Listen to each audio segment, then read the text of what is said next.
Hi,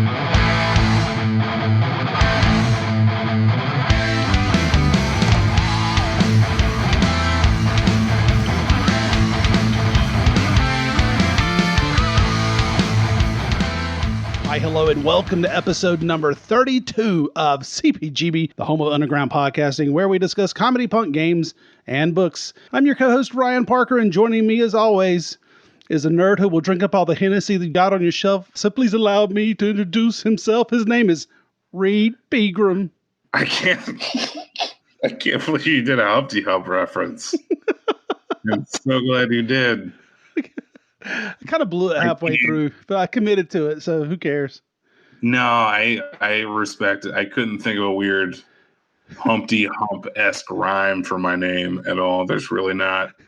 Seagrams? And that's really the only thing that rhymes with Pegram, right? Yeah, but I'm trying to think of like a Humpty Hump equivalent. I don't know. Yeah, you're right. I don't know. There's nothing. And I'll drink up all your Seagram. Please allow me to introduce myself. My name is Reed Pegram. How about that? That's good. Thank you. So we are coming to you today from the burrows of banishment located somewhere in the steam tunnels deep beneath the soft white underbelly of Raleigh in North Carolina. And Reed, 2020 steams ahead full throttle into the Mad Max Beyond Thunderdome post-apocalyptic reality to which we have grown accustomed. Yeah, no, it's 2020 is coming in hard. I don't know. I wish instead of a post-apocalyptic reality, it was a pod-apocalyptic reality, like it says in the script here.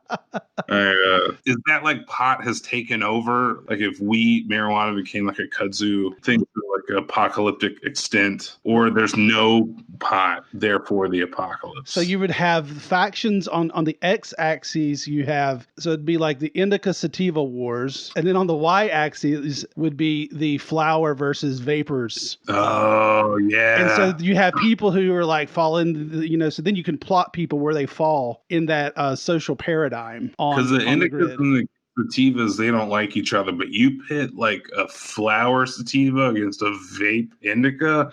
There's, I don't know, actually, like that indica dude's probably going to be out. How you holding up, man? How are you? How are things? How's life? How's Jenna? How's that new job as the savage wine slinger that you are? Good. I'm just like holding 6 bottles at a time, like no problem. It's real easy. You should try it. But it's all right. I'm like a little worried that like learning all of this knowledge about wines, like regions, like varietals, kinds of grapes, like I'm forgetting the quote unquote important trivial things in my brain. Like I don't remember who the red droid from the first Star Wars was, the one that blows out and they like get R2-D2 instead. Right. I'm like, R something. Oh no. If only we had a device in our pocket that had answers at any time. Yeah, but I want that shit in my brain. That's the way it's always been. That's the way I want it to be. You're going through a growth period, Reed. There's nothing wrong with that. There's absolutely nothing wrong with making new room by losing some old stuff that you've cherished and loved forever, like an old blanket, right?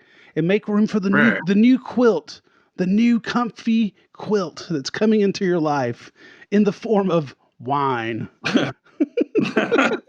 Well, and like that's the whole, like it's like that Patton Oswalt bit where he talks about like he thought he would get older and all the jingles would be jettisoned out of his brain. Those are still there.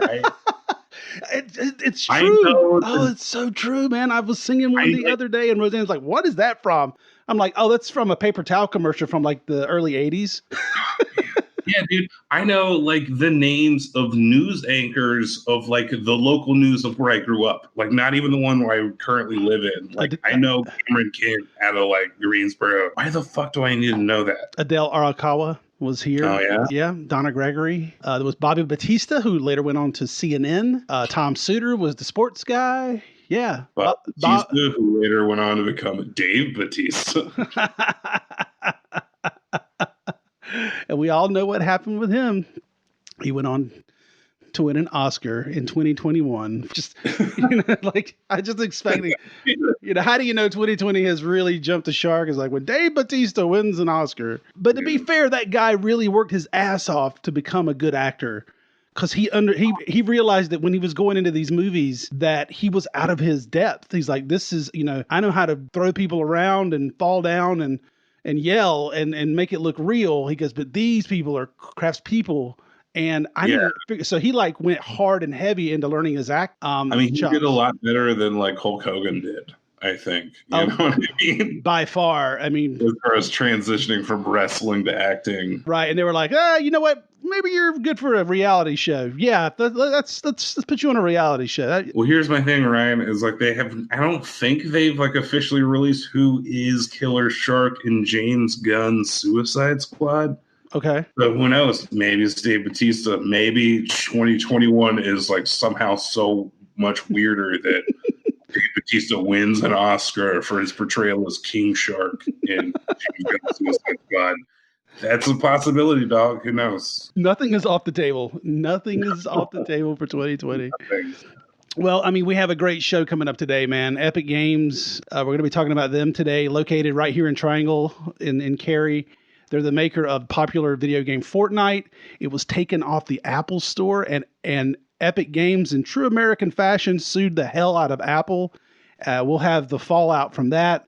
And in books, I have been in a buying frenzy lately. I've got 6 total books. I'm going to talk about 2 new book recommendations that I have for your nightstand and 1 book that you can throw directly in the trash. Plus, in comedy, we're going to hear about your comedy adventures as well. I know that you recently did a podcast. We're going to mix up this format this month. Typically, we follow the subjects and the title of our podcast within the format of the podcast. So we usually first talk about the world of comedy, then punk, then games, and then books. But this month is different. We are going to discuss games right up top. Well, why, Ryan? Why are we doing that? I'm glad you asked. Because we have a new sponsor, Forever Has Fallen.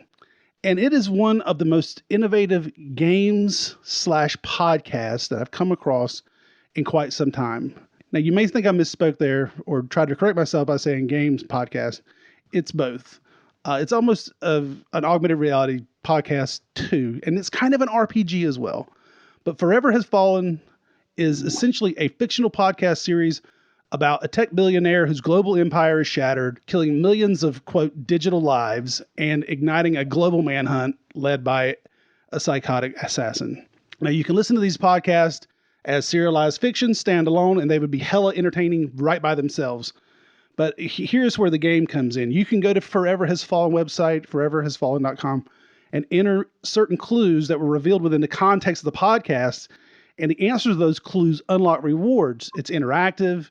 It's super innovative. And Forever Has Fallen is like our perfect sponsor to partner with.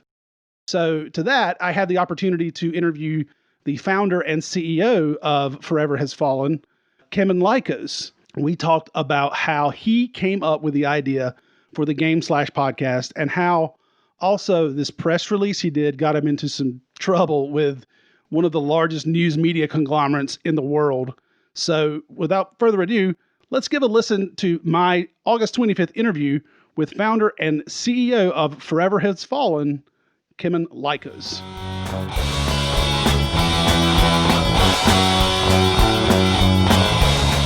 Joining me today from Adelaide, Australia, the founder, CEO, and chief creative director, I suppose, of a really unique interactive podcast, which is also a game as well. And I can't wait to have him tell you all about it.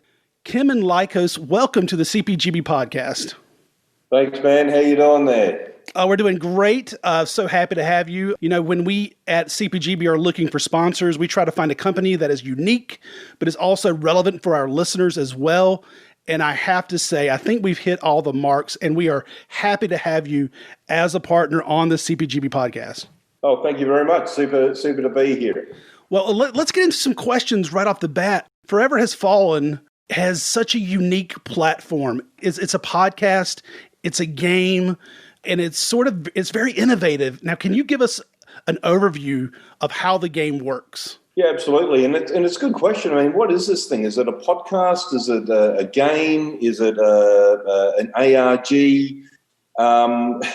When you create something like this, which is really unique, it's really hard to give it a definition because it's totally new. But basically, what it is it's a thriller series. You follow the main character, Carl Mathiasson, which is a tech billionaire who's on the run. He created digital immortality.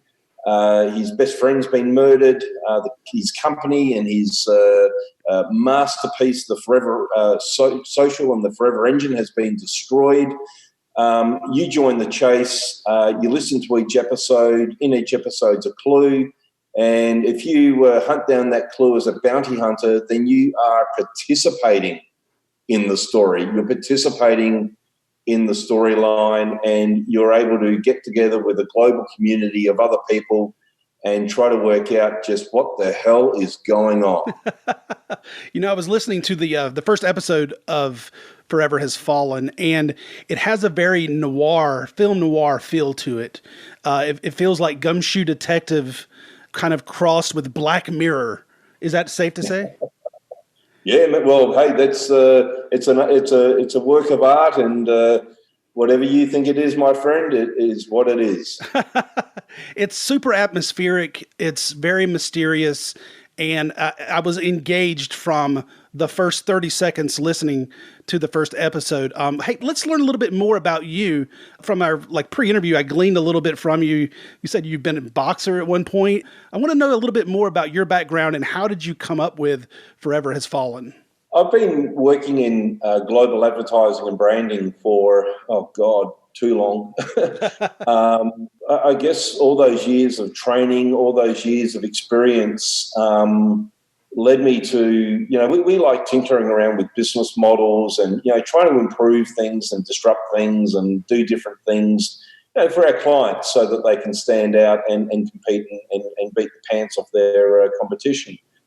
So the lead up to Forever Has Fallen really came through all those years of training to work out why the hell is it that the entertainment model hasn't changed? Why is it that there's still piracy? Why do people download illegally? Yeah, it's not the market's fault. It's the fault of the provider, of the manufacturer, if you like. Right. And thinking about that as a problem, I thought, well, if you were, most people want to do the right thing. Most people don't like to be treated as criminals. Most people don't want to do bad things.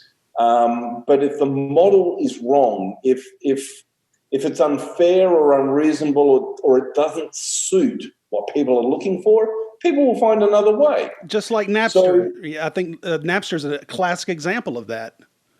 Yeah, and Apple during the whole era of Napster, where you could literally get any piece of music that you wanted for free, Apple came out with a model where they've got people to pay for it again. And so that's what we kind of were considering. So we realised that through a lot of research, this age of digital fandom, fans want more. Hollywood will release a film, fans will create dedicated websites off their own bat, and they'll get shut down because of trademark rules and copyright and all this sort of stuff. Right. So we thought, what if we came up with a concept where we took away the whole need for people to feel like that they're getting ripped off, and what if we created a way where we could entertain people that gave them more value? And what if we created entertainment in a way where you could participate in it? And that's where Forever Has Fallen came from. It's you follow the storyline on the podcast, and if that's all you want to do, that's fine. You can listen to the podcast for free. But if you want to get more value, if you want to get more enjoyment out of it, if you want to connect with a community, if you want to get extra content, Easter eggs, and play this thing as a game, then you become a bounty hunter. And man, we've got a vast online story world that just never seems to end. It seems like you've just really gotten off the ground with this too.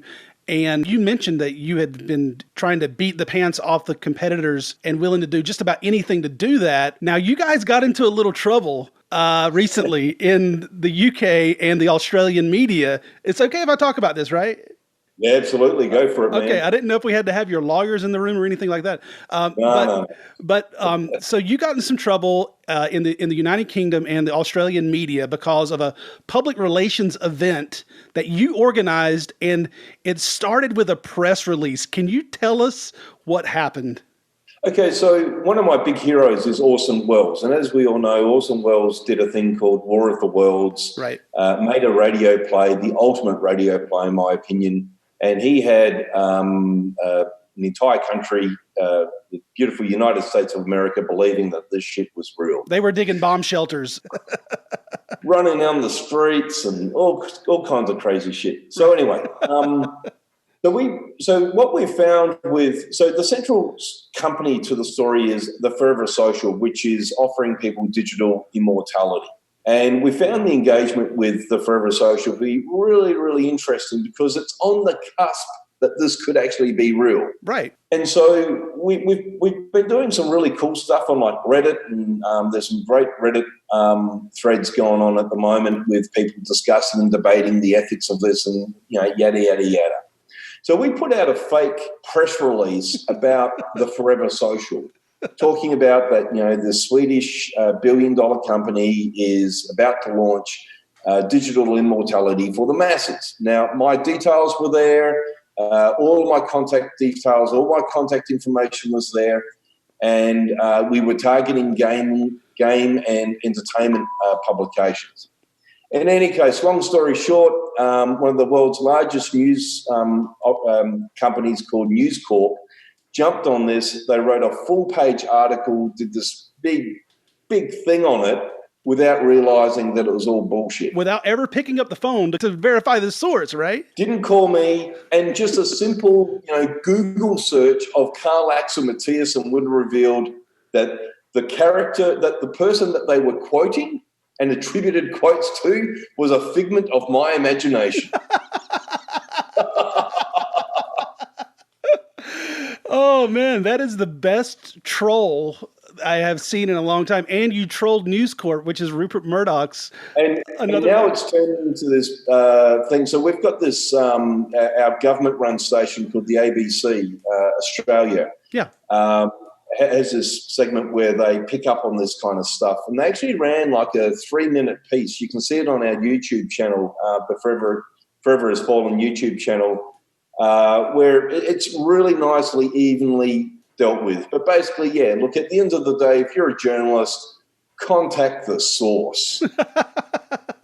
You can't blame yourself if somebody doesn't pick up the phone and call you. Well, look, to be fair to us, okay, we'll be fair to us and we'll be fair to the journalists. To be fair to us, we've got 12-year-old kids working this stuff out, right? And now, to be fair to the journalists, the fidelity and the detail that we've put into our websites, that we've put into our online story world is really, really detailed. We've gone to extraordinary lengths to give a lot of detail to what we're doing. So, prima facie, if you come across the Forever Social website, it looks like a real website, but that's because it's part of a game. Right. And Forever Social, just to sort of clue people in, it feels like a social media account that allows you to live on beyond your years, and it acts as sort of an AI and responds to people, and as if after you die. That's what Forever Social does, right? Yeah, we figured out the whole tech as well. I don't know if it's possible to do, but it's AI driven. The big breakthrough to be able to give it to the masses at an affordable $4.99 per month is that Carl Axel made this great breakthrough in quantum computing, and all the servers and everything is located in Iceland, so it's 100% renewable as well with geothermal power. But what we want to give our fans is a high fidelity experience. We want to give them a detailed, story-rich experience where it's kind of like, the gingerbread house, where everything you see, everything you touch, everything you can smell, it's consumable. There's something you can do with it. Either it leads to another clue, either it helps you solve a challenge, or it's just fun and it's cool. let's say like I'm a new player, I'm a new user. Let's say I want to be a bounty hunter and I want to play Forever Has Fallen for the first time, right? Walk me through the process as a first-time listener, player, user. All right. So you'll find us on all the major podcast platforms, Apple, Spotify, Stitcher, etc. Listen to the episode and just have a great time. Listen all the way through. You don't have to stop and start. You won't miss anything. The clue in each episode is really, really obvious. So like, in the first one, it's a mobile phone number that's mentioned. Okay. And if you go, oh, that's pretty cool, then you just go to our website, you sign up as a bounty hunter, and then you enter into the hunter's lair, and there you'll find 4 challenges that you've got to do. And then there's useful tools, like a communication center there, where you put in the mobile phone number and you start hunting. And you mentioned that there's a way to connect with other players, and that's through Discord, right? Yeah, absolutely. And I just love being on Discord. I try to get on there as often as I can, because just seeing people enjoying this and having fun with it and connecting with each other. And now I'm starting to see, friendships forming, people starting up their own chat rooms. It's really, really cool. And that gives everyone a lot of satisfaction, me and the team, to see people enjoy this, because at the end of the day, that's what it's all about, is delighting people. So when you post on Discord, is it like, oh my God, Kevin's in here? Are you like a celebrity and people freak out? No, it's more, oh God, it's this chimp who doesn't know how to use Discord very well. We've got a problem now. Well, this is such a creative game. Let's look at the creative process for a little bit. You're employing voice actors, writers, content creators. What does the creative process look like from a game producer, creator's standpoint? That's a lot of hats to wear. Yeah, so I love trail running. I mean, we're very blessed where I live. We've got a lot of beautiful nature. So a lot of my ideas come to me when I go on a long walk up big hills around the city of Adelaide. And that gives me, time, space, energy to think of things, to think through dialogue, to think through scenarios, to think through plot twists, to think about how to connect things up. And then I come and just write everything down. We've got a very collaborative process as well. So there's 4 people on the team who are doing this, if you can believe it. And we work really, really well together as a team, and we share the ideas. We try to find any holes in the plot and then fill them up. I do a lot of the script writing, and the other guys in the team, they do a lot of the story worlds, making the websites, working out the extra content, and figuring out ways that we can create Easter eggs and basically moments of delight for the bounty hunters. That's great. And you're also using a lot of different voice actors as well. I was noticing some Russian accents and some British accents. Yeah, and we've also got some really talented, character actors who can, some of these foreign accents that you mentioned, they're actually Australians.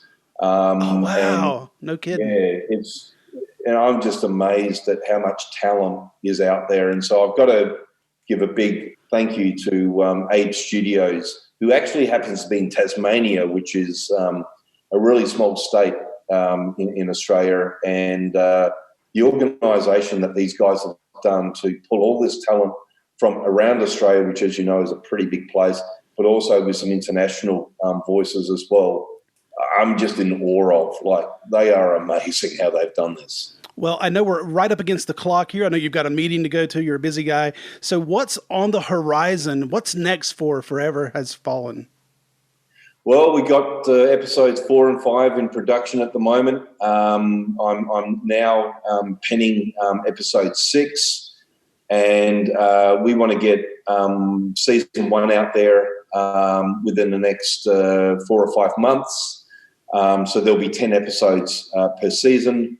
We're kind of thinking about maybe doing a Kickstarter as well to get some funds to keep this going. So yeah, we're we've got 5 seasons planned, and we got to we've got some big decisions and some big things to do, but it's up to us to make sure that we're delivering value to our fans, that we're giving them one hell of a good time, and hopefully they can reward us. All right. So everyone, our listeners, watch this space. foreverhasfallen.com is where you can find out more information about how you can become a bounty hunter. There you'll also find all the links to all their social media, the Discord, the YouTube channel. There's some great interviews on there as well with you. And Kimon Lycos, thank you so much for telling us all about Forever Has Fallen. Thanks, mate. Really enjoyed it. You take care.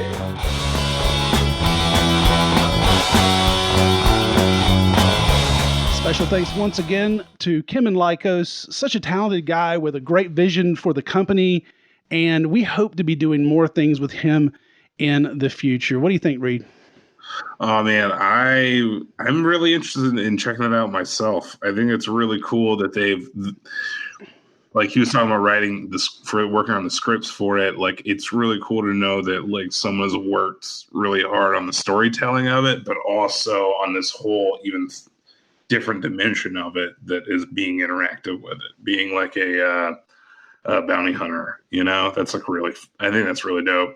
Yeah, we are just happy to have Kimon for Forever Has Fallen. And check them out again at foreverhasfallen.com to learn more about them.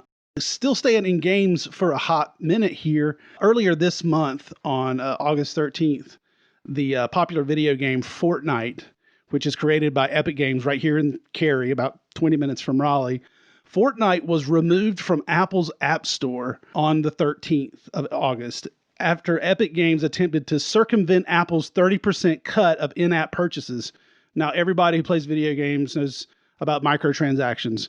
In-app purchases to buy stuff, to upgrade your skin, to... Isn't that like most of Fortnite? Is like a lot. Is it a lot? Yeah, I'm not 100%, but it seems like it's like a lot of in-app purchases. There's a lot of it. That's where the revenue for that game comes from. So Apple, because it's such a huge platform and distributor for them, they're like, okay, we get a third of that. All right. I mean, it sounds fair. I mean, Epic agreed to that when they signed on to the terms and conditions, right? So in response to Apple removing the game, Epic filed a lawsuit against Apple, asking a court to order Apple to reinstate the game and declare the Apple fee illegal. In its legal filing, Epic said the removal of Fortnite is, quote, yet another example of Apple flexing its enormous power in order to impose unreasonable restraints and unlawfully maintain its 100% monopoly over the iOS in-app payment processing market. Now, I'm going to comment on that quote for just a second here. When they signed on to the terms and conditions and they signed the contract, they knew what they were getting into. And they probably realized if we put something in here that's going to make them circumvent paying Apple to pay us directly so that we get more money and Apple doesn't get their cut, they knew they were going to be in violation of that. So I just don't see where they have a leg to stand on with this. It's such I don't know, man, a third, nearly a third. There's like nearly a third of the whole thing just to host it seems. I mean, what do I know? I don't really know anything. Well, why didn't they negotiate that at the beginning and say, you know what, why can we bring that back down to 20? And then Apple goes, what about 25? And you go, okay. And then you're a quarter, you're taking a quarter of all sales and not a third. Especially when you're as huge as Fortnite is, it's almost like Apple's kind of shooting themselves in the foot. Well, in a way, no pun intended, because it's a first-person shooter, I guess, or whatever. Yeah, you're fired. You're right in a way, but Apple kind of doesn't care. You know what I mean? It's like you're just another game platform, even though you do earn us tons of money.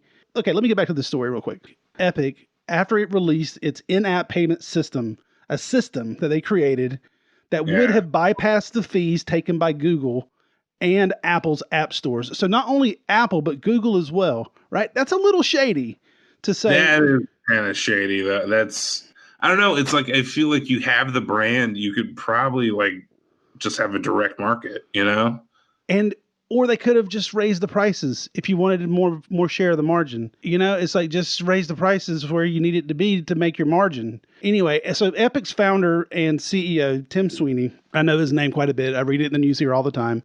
He has long railed against these fees as being exorbitant, unfair business practice, and Apple has come under fire recently, both in the US and in Europe, over antitrust concerns related to its mobile marketplace because it's monopoly. Essentially, that's what they're saying, is that there's just not another platform out there, and they suck up so much oxygen in a room. There's just nobody else, no other competitors can breathe in that market, right?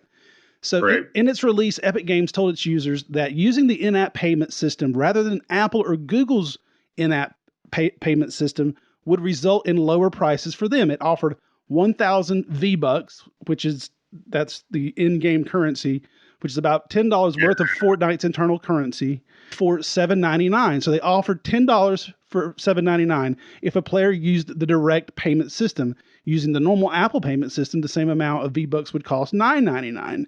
And in a statement to the website The Verge, Apple said it removed the game because it violated App Store guidelines. Quote from Apple, "Today, Epic Games took the unfortunate step of violating the App Store guidelines that are applied equally to every developer and designed to keep the store safe for our users." That's a little stretch there, really.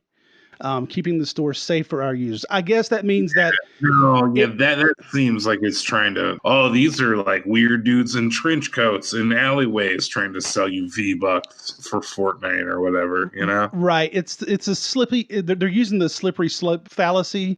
Whereas if we allow this to happen where people can do this, then who knows what developers will do if we just let them run roughshod. So we're making an example of Fortnite, right? Continuing the quote, "As a result, their Fortnite app has been removed from the store.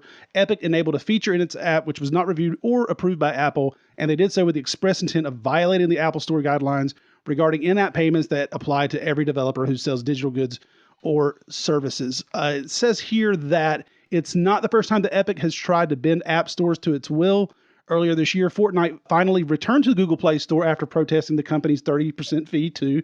They were out for 18 months. While Fortnite is free to download, the company makes money from players who pay within the game to customize their characters' weapons, appearance, and signature dance moves. These microtransactions is where everybody makes their money, right? They don't make money on the download, the initial download. That's free. So that meant that 30% of the money made within the app was going to Apple and Google, and Epic had made Fortnite available to Android-supported phones via a direct download from Epic's website to get around the Play Store fee. I don't know all the platforms it's on. I guess it's like more like a desktop gaming thing. I was like, why would you go to the Google Store? But I guess that makes sense. Yeah. I was thinking of like PlayStation, like, like a console situation. Yeah, I mean, I think a lot of people play it on their phone. I think people are just carrying it with them everywhere. You can do it on your phone. Yeah, because it's Android-supported phones via direct download from Epic's website. And then you can circumvent the Play Store. My thumbs are too dumb to do that. Holy shit. So if you think about the amount of money that's at play here, it's insane. Fortnite has become one of the most popular video games in the world with around 350 million players. There's 350 million people in the United States. Fortnite brought in an estimated $1.8 billion last year alone. That's $1 billion. And in the past 2 years, the game has been downloaded onto iPhones and iPads more than 133 million times, bringing in $1.2 billion, according to the New York Times. Holy shit. I mean, I knew it was really popular, but I didn't know it was like, that's one game, Reed. Do you see like weird stuff being done on both sides though? This is just why capitalism's gross, kind of in a way. It is. It is the free market complaining about the free market. As you've been like reading this whole section in here, it's kind of like the movie Wall Street, and it's also like Ashton Kutcher, Steve Jobs still, or something. It's like a weird like multi-universe kind of thing like that. Well, Apple's cut would be around $360 million for Apple just on that one game alone. So, right. But it doesn't end there. That was 2 weeks ago. So a week ago, a federal judge denied Epic's bid for an emergency order seeking to have the game restored on Apple's App Store. Technically, it was a split decision between the U.S. court Judge Yvonne Gonzalez-Rogers. In a ruling issued, she said she supported part of Epic's argument, but dismissed its claims of irreparable harm with regard to Fortnite, whose new season will supposed to have started like last Thursday. Okay. Okay. So the next step in the case is a hearing on a preliminary injunction on September 28th, which will feature a more robust set of arguments on the issues of antitrust and trade involved in the case. But wait, there's more. Just this past Friday, Apple has officially terminated the Epic Games account on the App Store on Friday. That means the Epic app to download all of the games is no longer available on the iPhone or the iPad whatsoever. Even if you've downloaded it once before, other games like Infinity Blade, which is really popular as well, are no longer available for download. So if you have it on your phone, that's it. You got it. You cannot get it updated through the App Store anymore. Well, I'm glad like pettiness within the video game industry hasn't like changed. You remember like in the 90s when they were like whenever Sega was just like real pieces of shit about Nintendo? Like, yeah, I'm glad that hasn't really changed. It's just like evolved into like something new and kind of like more kind of boring, but like kind of like a courtroom drama thing more than like it's millionaires or essentially billionaires fighting over millions of dollars. And like now I just feel bad. I don't know. I rarely give Apple money. Like I bought Eddie Pepitone's new special off iTunes or the Apple TV, and now I'm like, fuck. Now I have to like go buy it again somewhere because he probably got like a mad cut out of it. Man. I want to support that dude because that's a great special. Is it Eddie Pepitone special on? Yeah, I think it's on Amazon Prime for free now. I think. But yeah, if you want to check it out, it's Eddie Pepitone for the masses. It's great. I love Eddie Pepitone. Oh man, he's like a national treasure, dude. Before we head over to books, right? Wrapping up games here. I want to give another shout out to another sponsor who's back again, Mystified Podcast. They joined up with us last month and they are back for some more love from us here at CPGB. In each episode of Mystified, Tasha Dreadful and Steve Chaos take you on a journey into the weird and unusual world of the occult, UFOs, and the paranormal. No topic is too strange for Mystified, from genetic experiments and ninjas to vampire hunting and aliens. Mystified covers everything that makes our world strange and unusual. You can also join along in the conversation with a community of Mystified enthusiasts in the podcast's Facebook group where Tasha and Steve lead the discussions. You can follow Mystified on Instagram at Mystified Pod, Mystified_pod, and you can listen to all their episodes on Apple Podcasts, Spotify, Podchaser, really anywhere you'll find fine podcasts. So get ready to get weird with Mystified. Ooh, spooky. I love it. I'm glad we're here to, support other podcasts. Yeah, I listened to part of one recently when I was doing some editing, and they're doing this. They take you to a place where weird things have happened, like this covered bridge where the goat man has killed people. I want to be the guy who's skeptical of the goat man and then ironically is killed by the goat man. Oh, what a cliche. What a cliche you would be. Like, there's no goat man. The only goat man is Jim Brewer. And then and he was the goat boy. And then I just get just ghastly murdered by like some goat man. Actually, you're gored, I'm gored. by the goat. Yeah.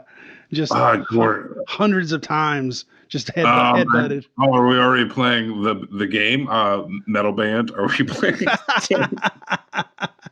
Gored by the Goat? Yeah, that's a fucking metal band. Someone tell me that's not a metal band, dude. Oh, God, we haven't played that game in so long, man. I'm sorry. I know you miss it. No, all the time. Well, let's slide into books. What have you been reading, Reed? Reed's Reading Corner.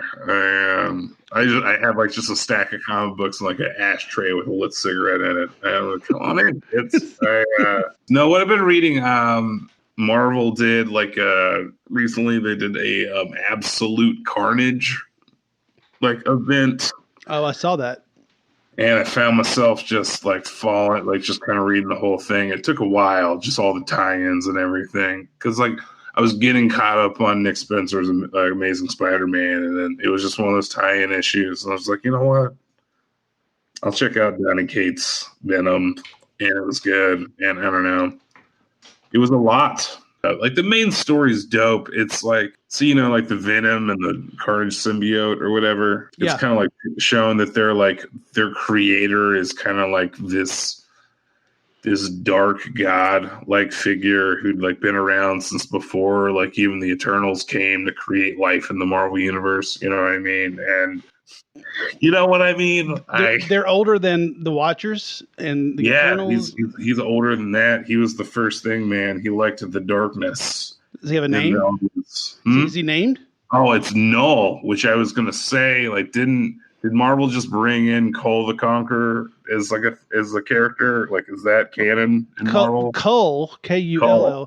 Yeah, that is been in the Marvel house forever, man. I don't know if it ever left really. I think they've always owned that property. That would be a really confusing crossover, but it could be cool. The Kull of Null. Kull and Null, yeah, because like the symbiote god is like Knull.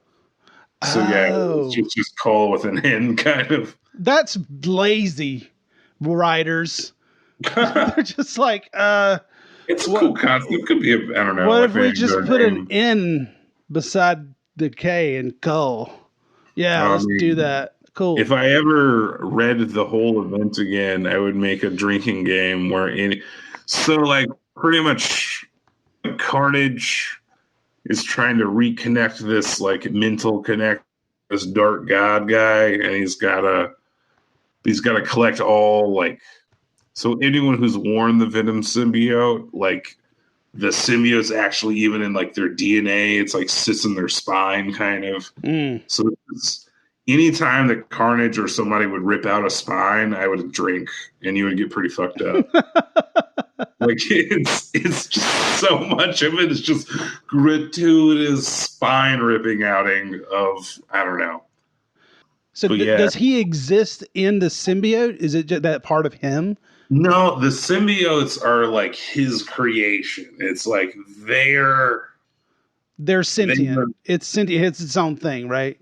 Yeah, but he created them to like be, like his minions, but there was kind of like a revolt of it, and like that's where he's been. The symbiotes, they had been called like Kanesh or Kanesha. This would be like the Kaneshian planet, but actually it's turned out the planet is actually just been all these symbiotes imprisoning him inside the middle of it, and that's their like word for cage. Is whatever they were called before, like they became, Oh wow! They revealed this whole kind of thing about it. It was like, it's pretty dope. See, I've been on a Spider-Man kick. This makes me want to read more about the symbiote, because before I just did not get Carnage and Venom. Like, I didn't enjoy it.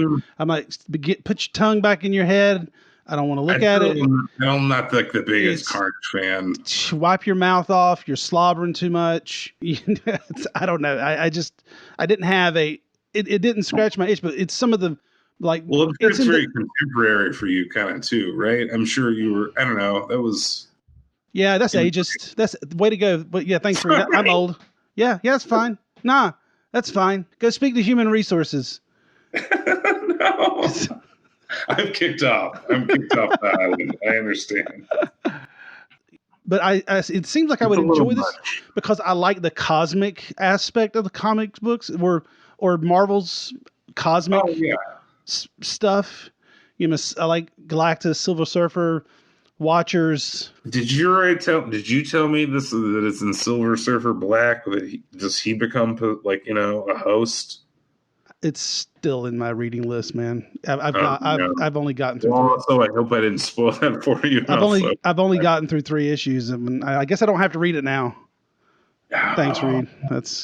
I'm sure that's not I don't know, man. I'm sorry.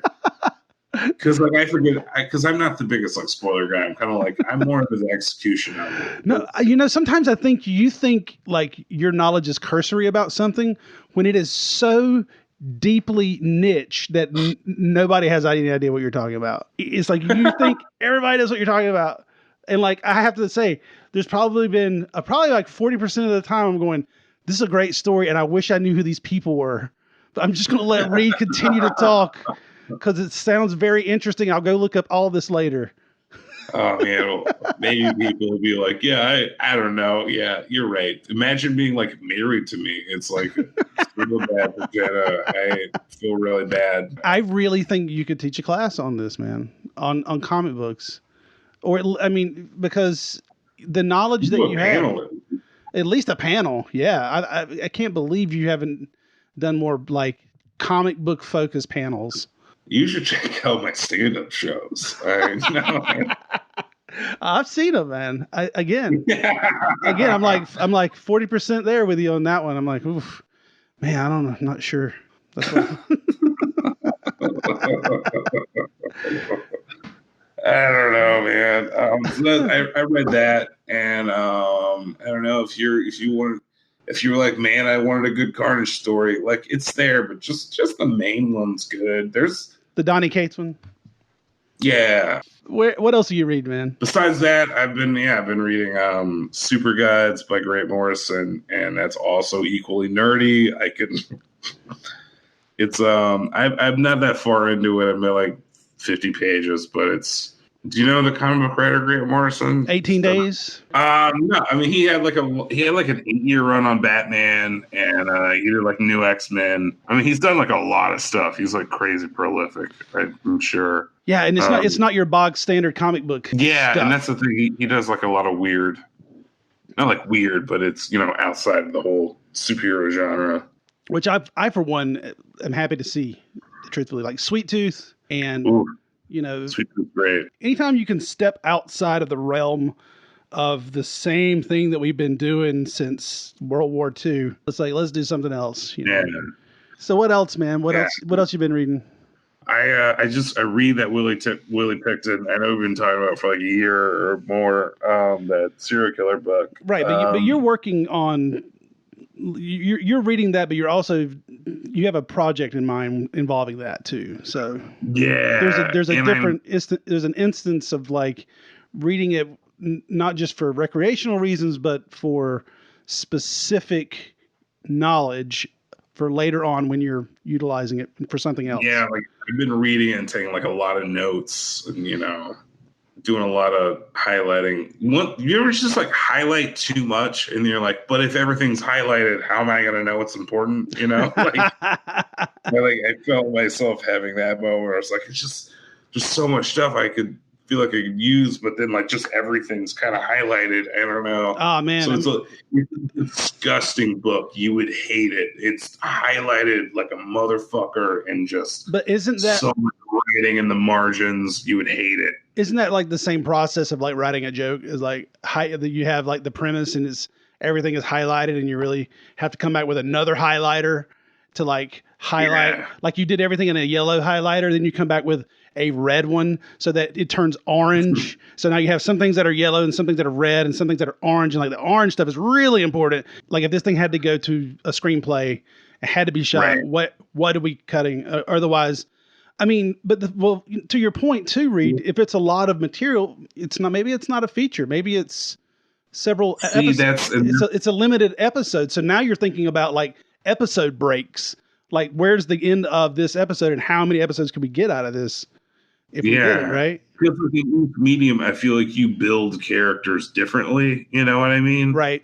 Like as far as like a movie format or like an episodic TV series format. And like, honestly, like, I see why this would not be the best idea, but like as like a comic book. Like I feel like at least if you can kind of get the story of it down that way. A graphic novel? Okay, graphic novel, and then you have the storyboards.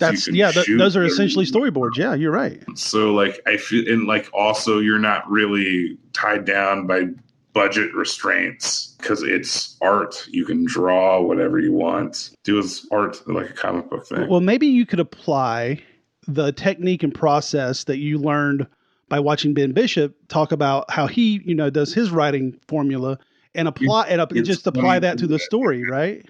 Say, okay, I got 9 panels. I got to get 9 panels here. What's got to go so I can do that? And it's funny you say that because like that's like, I don't know. I think Ben Bishop had a great way of like showing someone like a really like a foundational process to do that. You know what I mean? Yeah. My film professor and videography professor was telling us to think about writing the story of somebody going to the store. Do you need to see them in the driveway, get in their car, pull out of the driveway, drive down the street, pull into the parking lot, and then go inside the store, Right. get milk, pay for it? Or do you see them leave the house and in the next scene, they're at the store? Is it important to the scene? Do you need to know how he got there? Or is it important that he just went to the store? So it becomes very much about prioritizing what you want to try to communicate, what's happening in the story, what has happened, and what is going to happen. What else you been reading, man? Terrible local news Facebook comments. Other than that, I guess, really. Just don't read the bottom half of the internet. No, I haven't. That's it. That's all I've been reading. How about you, Ryan? I ordered way too many books this month in August. It happened like this. I will get into a discussion online with someone, a friend, right? Like an email. We'll start a discussion around a subject. I see an article. I think it's interesting. I send it to him. And then we start having a discussion. And sometimes it'll be a link to an article. And then like there'll be an excerpt from a book.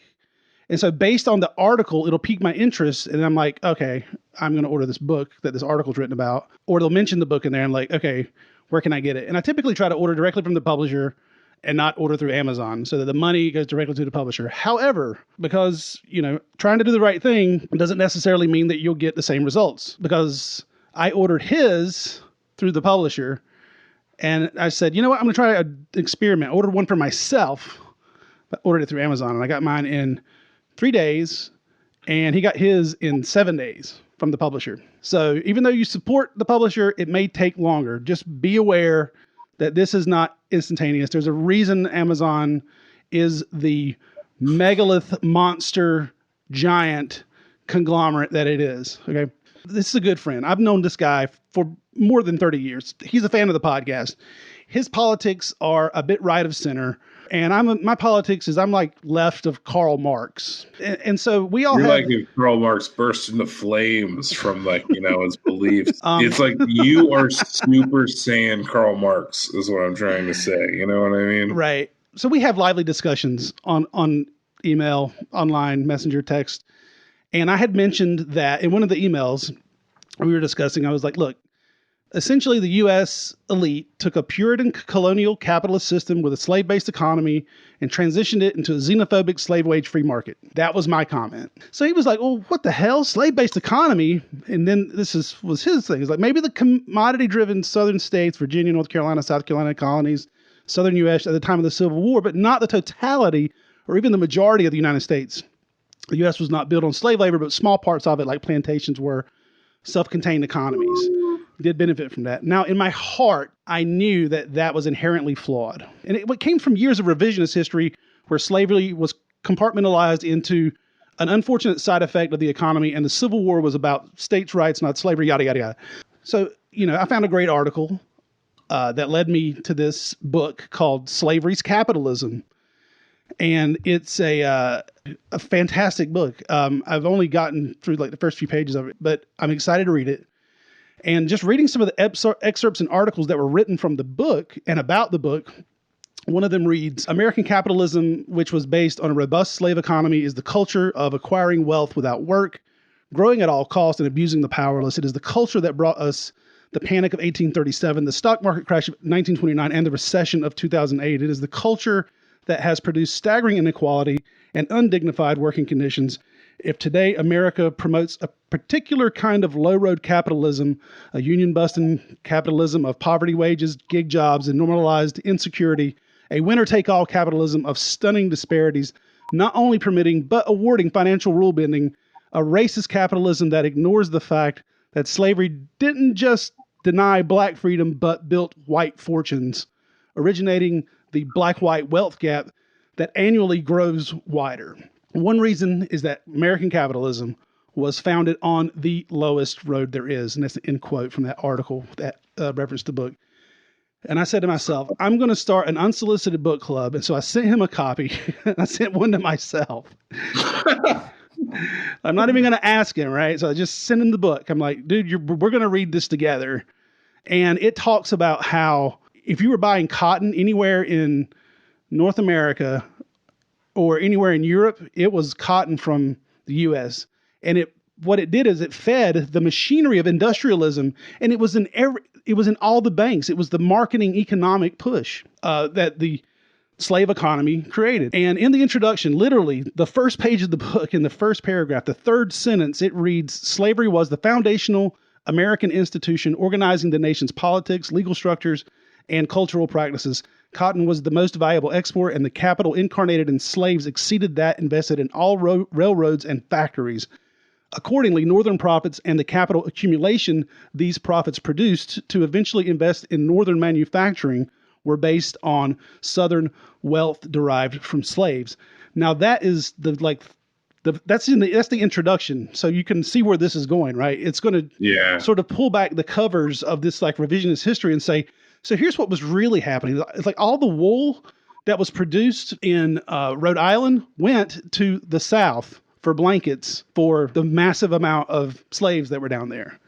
The boot manufacturers in the North were putting boots on the feet of slaves down, if they were lucky enough to get boots. I would say, if they were allowed boots, Well, it helped them work better, and they didn't, they lasted long. It made people last longer. You see where that's going, right? So it's like, so it was this symbiotic relationship that was tied into an international market, and it really catapulted United States onto the national stage. And it happened in the course of like 60 years. It created all of this wealth, and it happened on the backs of slaves. And it's inherent in everything. When we're talking about racial inequality and policing, we're talking about the things that were built because of the slave system, the capitalist slave system in the U.S. And so all this stuff is sort of baked in. So when I'm reading it with like my 2020 vision, the year 2020 in my mind of like, systemic policing, systemic racism, even the way that we set up our banks and the foundations in which we set up our municipalities are based around that too. Like sheriffs and law enforcement authorities and different divisions of different things. All that stuff was the foundations of that were, it was kind of just a ripple effect. Well, it's because you had to control 4 million people that at any time could revolt against you. Right. If they could ever organize, right. So it would be that's why we have the Second Amendment. If you read the Federalist Papers, it specifically says we need to raise a militia in case there's a slavery uprising, because we cannot guarantee the safety of these rural plantations when everything that we have is mostly concentrated in the middle and the north. So they were like, okay, well then we'll just create a militia so that we can go hunt people when they leave. And like once you can't openly, them have that purpose, like how else do you like really portray them? Well, you've just redefined the people that they were policing. You just redefined who they're policing. Right. And now those people aren't slaves, they're making slave wages. Or now it's just poor people that you're basically policing with their systemic problems. Right. Sorry, I'm getting off on a very socialist tangent right now. Again, I think that's the stem of so much wrong. I hate to even put it in like a right or wrong category, but it's like that's why things suck. And I can't wait to finish reading the book about something that sucks so badly as slavery. So I'm officially recommending this book for anyone who likes American history, who likes historical economics. It's a collection of essays from historians and economists, and it's edited by Sven Beckert and Seth Rockman. It's called Slavery's Capitalism, A New History of Economic Development. Yeah, I've just started reading that. And now originally, when I was discussing with my friend who I bought this book for, our discussion had started about how the Scandinavian socio-capitalist economy was one to be idolized and how the U.S. could learn a lot from it. That was sort of my thing. Living in Switzerland, We're very close to Norway. I knew lots of Norwegians and Swedish You people. were a Viking, right? For a couple years, you were a Viking. No, I was Swiss. We are neutral, and we are the Appalachian State University of Europe. You know how like people go like people are like, you know what I mean? It's like people in North Carolina are like, NC State sucks, and it's like Tar Heels are Tar Holes, and it's like Duke is a bunch of Dukies, and I'm like up here at Appalachian State in Boone, like we don't care, man. We do all we have is Western Carolina, and they just crush. Like I don't even want to crush them every year, but like it happens. I don't have no stake in it at all.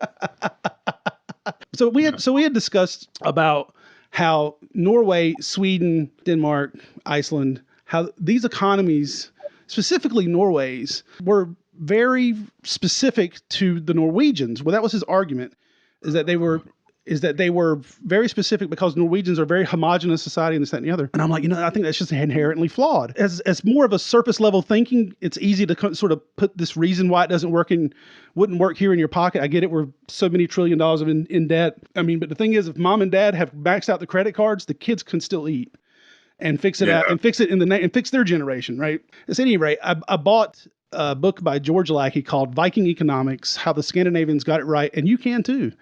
The book speaks directly to common misconceptions about and objections to the possibility of adopting provisions for the Nordic model to a U.S. context. He begins the story with the Norwegians just did not like the results of the wealth gap. Let's see if any of this sounds familiar.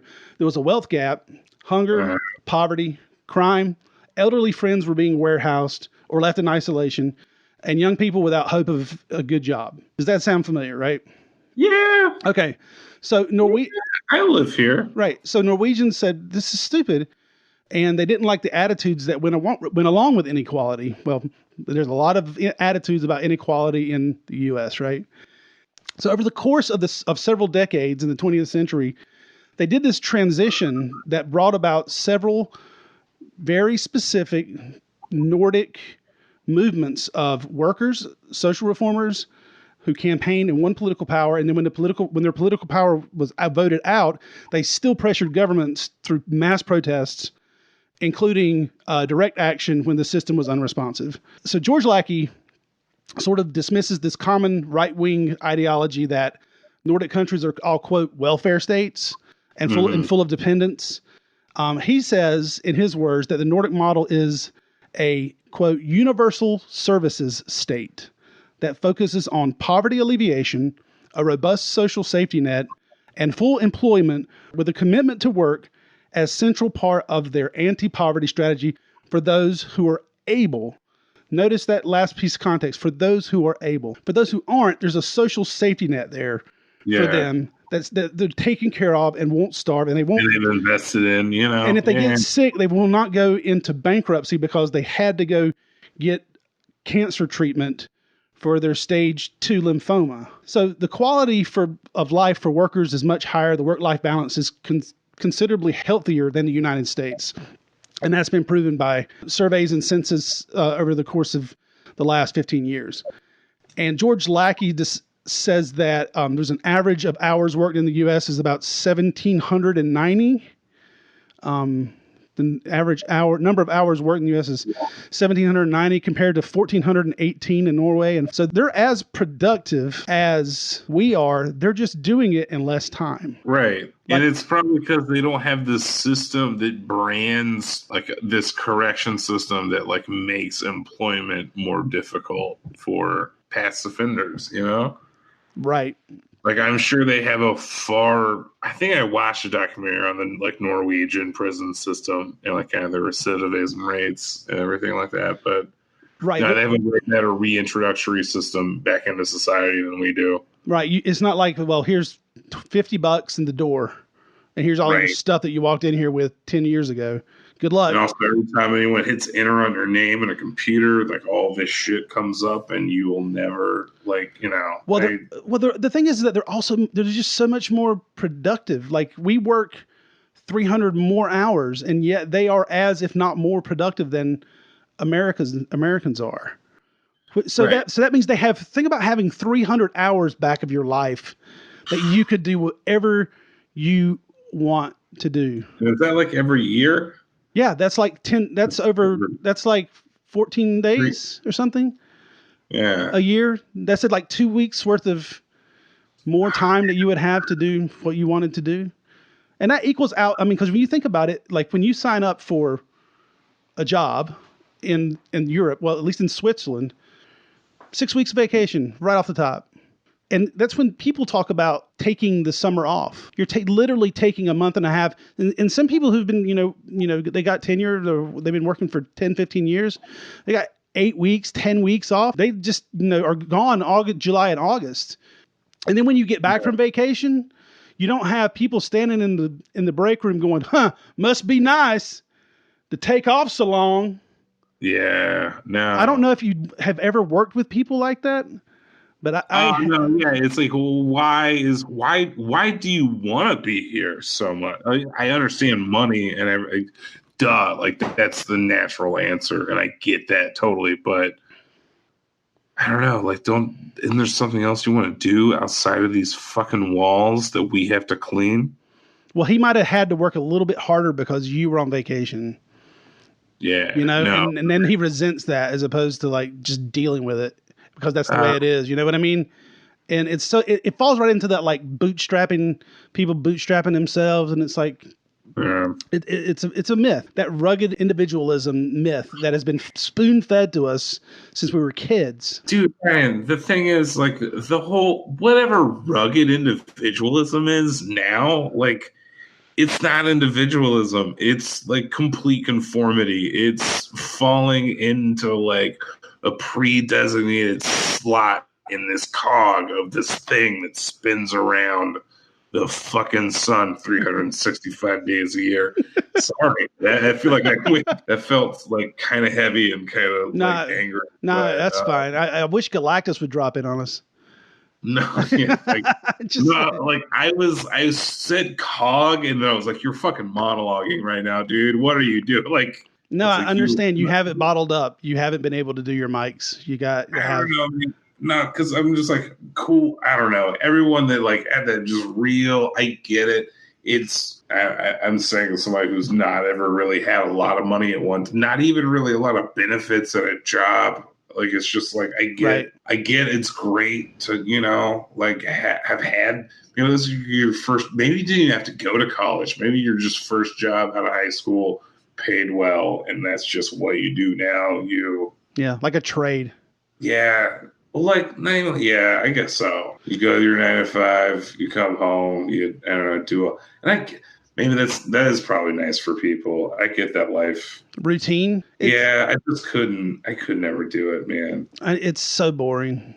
Like, I've never had really a Monday, Friday, 9 to 5, I guess, really, when I think about it. I have had some soul-sucking jobs, and I've had to leave soul-sucking jobs. I mean, I've had soul-sucking jobs, but I had to work on the weekend, like. Right. I've had those too. I mean, don't get me wrong, but I've had like corporate jobs that paid well, that I was absolutely miserable the entire time I was there.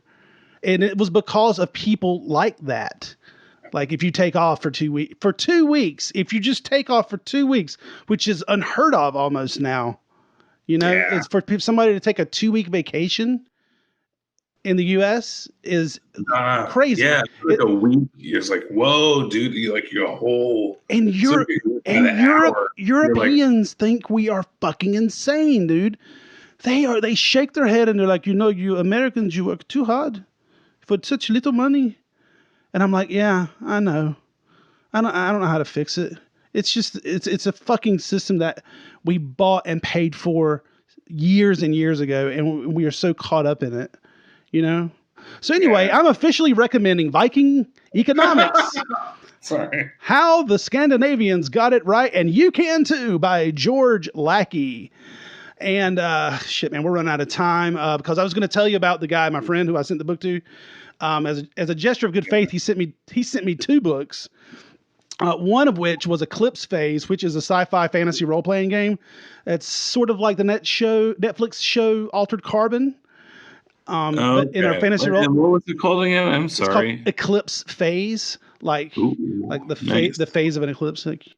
I was thrilled to get it. He wants to game master for that, and I look forward to reading it and learning the game. But he also sent me another book. What's that? I need to watch Altered Carbon. Oh, Still need to. Make another Twitter account for that I need. It's good. Remind me about Mommy Dearest, Altered Carbon, and Sarah Cooper. Sarah Cooper, yeah. Right. Remind me at the end of this podcast. There's 3 things that Reed need to be reminded of. But yeah, I look forward to reading that. And he also sent me another book called 12 Rules for Life, written by Jordan Peterson, who, if you don't know, Jordan Peterson is... Oh, man. He is a professor, Dr. Jordan Peterson, who went to Harvard, and he's Canadian, and he made his claim to fame by arguing philosophically, waxing on how essentially there's only really 2 genders, and why the mafia of homosexuals and transsexuals and bisexuals, everybody in the LGBT and everybody under the rainbow flag have created this sort of like mafia that bully you into this narrative sort of thing. And he says it in a very like intellectual way. So it sounds like, so you see people who scratch their chin, and nod along with them with a furrowed brow. So Jordan Peterson, who for me is a straight up homophobic pseudo-intellectual bigot who is the darling of the alt-right. I have no idea what my friend sent me this book. And when I asked him on text, and he responded, quote, "It's good to read different things." Yeah, he even asked me to go listen to Peterson speak at the DPAC, and this was way before he gave me the book. He'd like said, "Hey, I'm going to go see Jordan Peterson," and I thought I'd told him not only no, but hell no, and here's why I don't want to do it. But he had a different recollection of me saying, "Nah, man, that's not my thing." And I distinctly remember telling somebody that. I may have 12 Rules for Life. Like it sounds like pandering. It's like a really shit. It's like one of those shitty. It's like a Jim Belushi sitcom, like 12 Rules for Dating My Daughter by Jordan Peterson. Men are from Mars, women are from Venus. It is a self-help book of the day.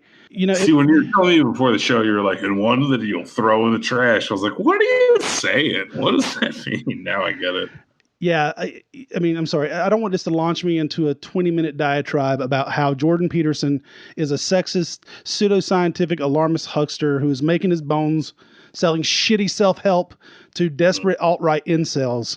But I digressed. I thanked my friend for the book. I will read it because apparently I enjoy torturing myself through literature, just so I can know what's in it. And as for a recommendation for books this month, I recommend you take $22 and throw it directly in the trash, because that is where this 12 Rules for Life by Jordan Peterson belongs. Thank you.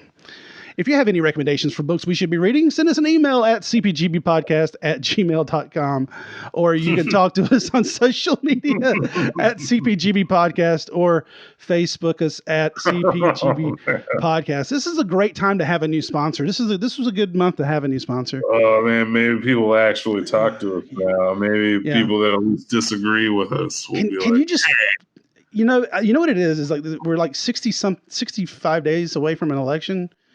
And the closer we get, the more like tense I get about everything.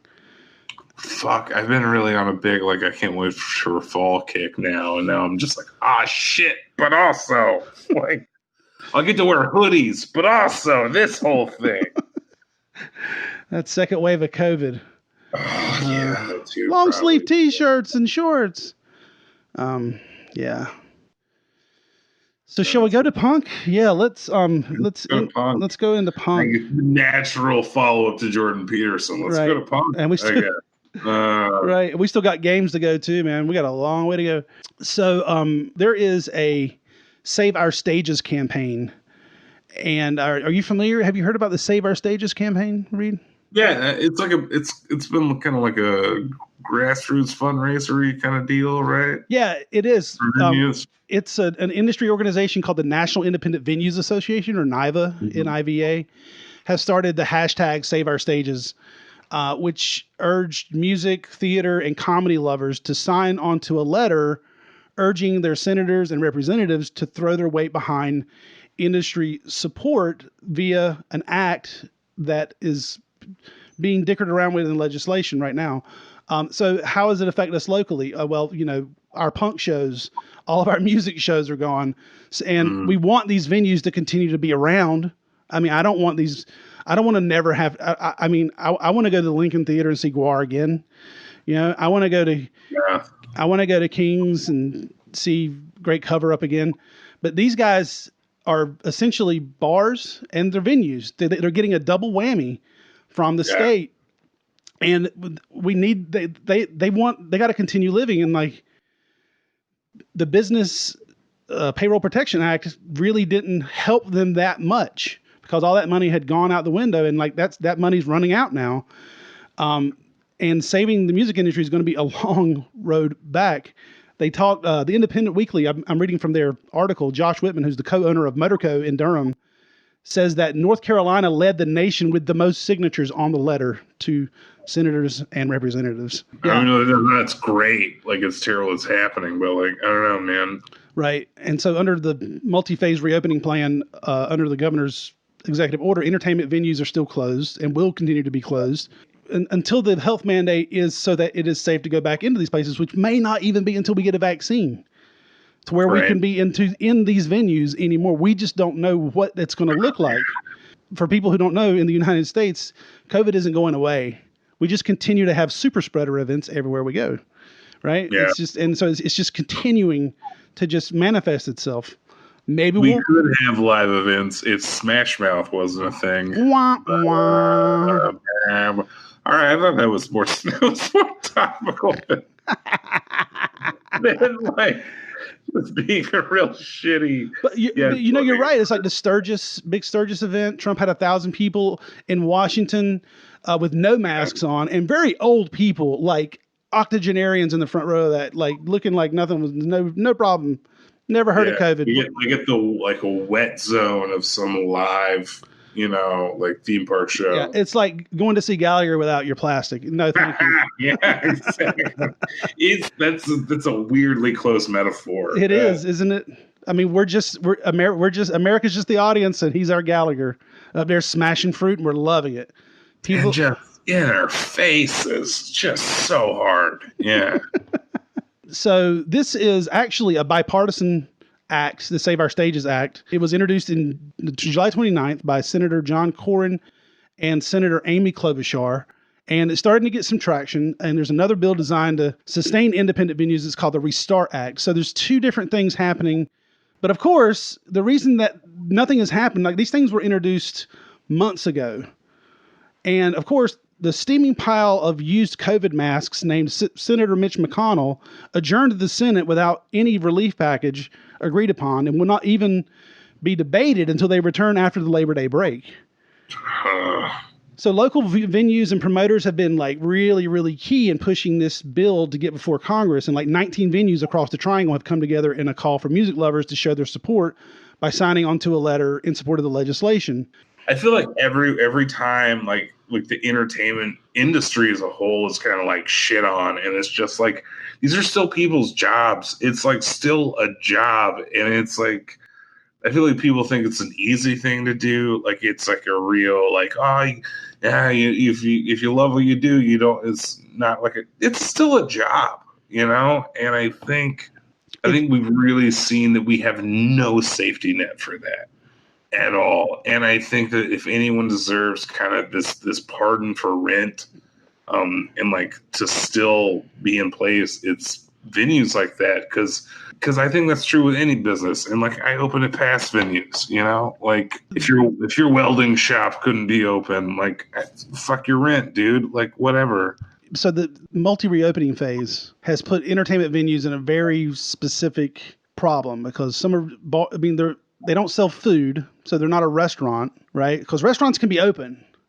And most of our venues are just bars, right? So they didn't even get a chance to aim for that loophole.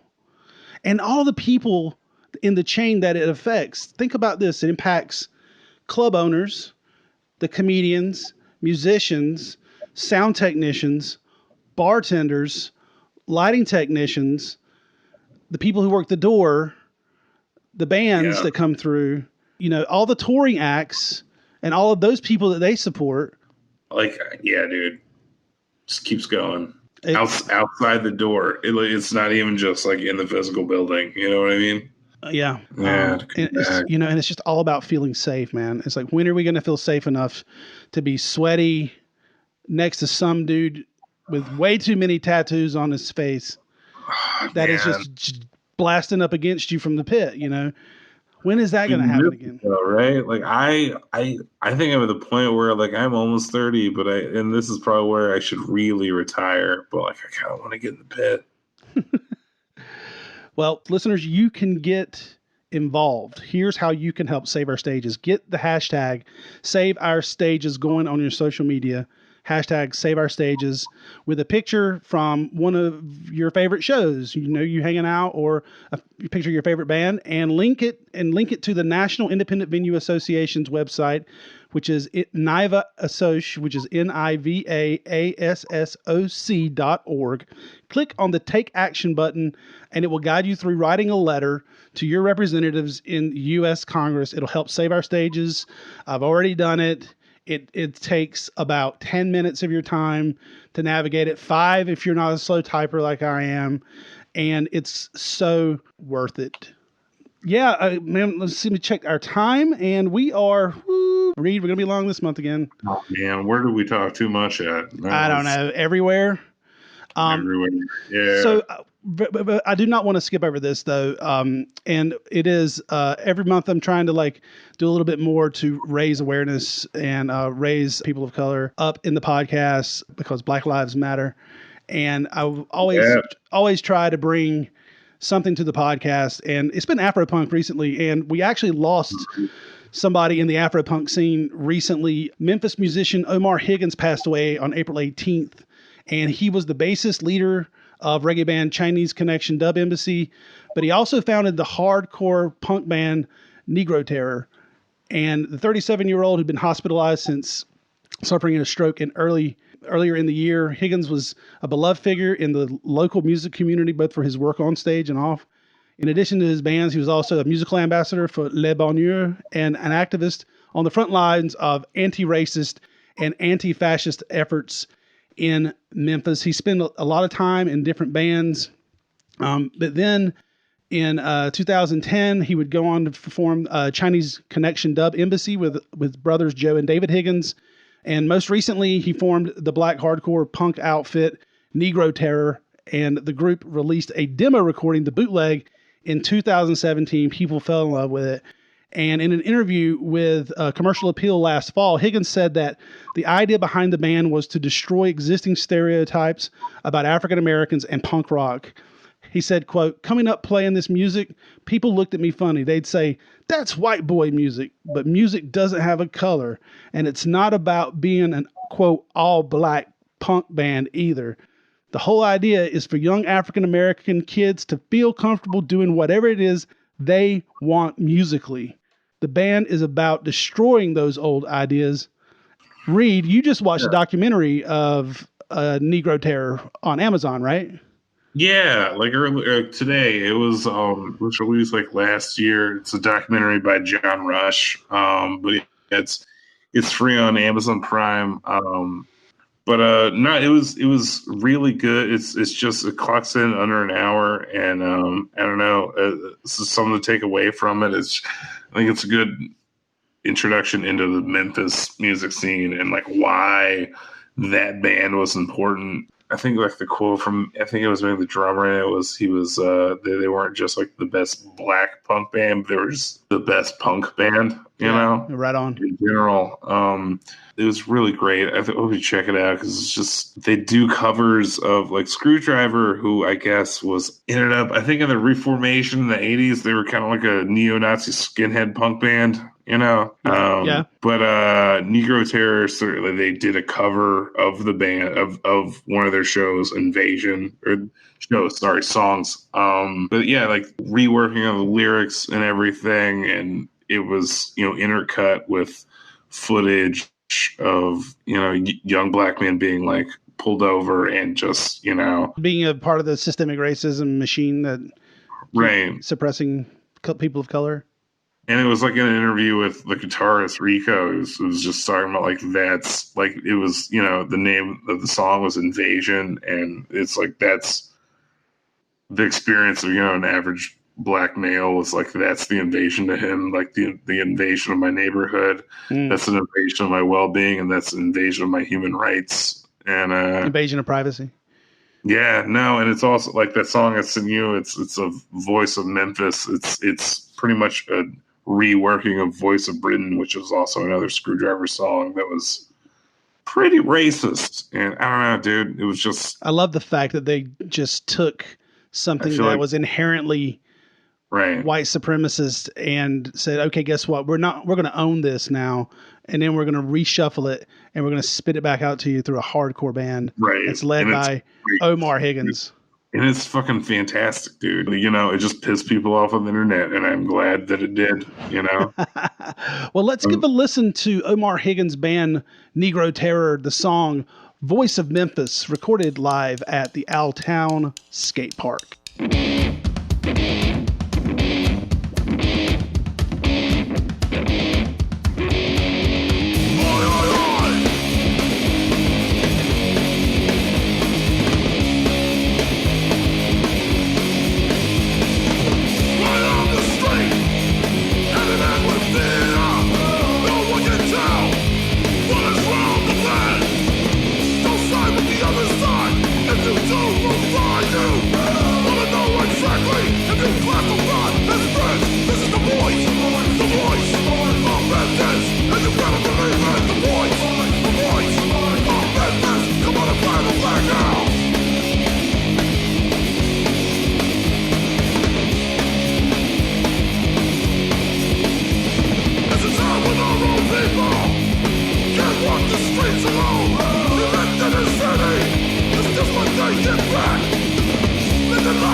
That was the song of Memphis by Omar Higgins' band, Negro Terror. And man, you know, this band has such an energy. I wonder if they're going to find anybody to replace him. Can you find somebody to replace him? Should you find somebody to replace him? That's always the question, right? I mean, it's kind of his band. Yeah, I mean, I feel like you can keep a band going on and I don't know, man, but it's at that state. It's like how it's either an honor or it's like using the existence of that person, you know? Yeah, check out the documentary. Yeah, it's just called Negro Terror. It's very eponymous. Fucking love it. Support those guys. Well, if you guys have any recommendations of any punk or metal bands or conversations we should be having about punk or metal scene, send us an email at cpgbpodcast@gmail.com or hit us up on social media at CPGB Podcast. All right, let's talk comedy. Wow, we were talking comedy at the end of the podcast, man. What's up? Welcome to the new podcast, GBPC. Sorry. Is that how we did it? Yeah, you got it right first time out. Yeah. So Reed, what's up, man? You still risking your life for comedy? Yeah, man. And I'm wondering if I should. August has been weird. Because I actually had 3 shows on the books, and it was just been weird. I did a show. I was scheduled to do a show last month. I think it might have been the middle of August for a a show on the rooftop of Local 506 in Chapel Hill. Yeah. And dude, fucking cops are not having it in Chapel Hill. There's because of the COVID outbreak that happened with the school opening back up. Maybe I think it was even, I don't know, before that even really started, because it was, I feel like the beginning of August when, because I was understanding it was a noise ordinance thing or some kind of ordinance, not really COVID related. They may not have had a permit for amplification outside of a business. Yeah, so like I think it didn't work out again that week, and show got canceled, and I just want to do it more. I'm supposed to do this Tuesday, September 1st. So if you have a time machine for when this episode comes back, you can check out that show tonight. It was last night at that time. How'd it go? How was it?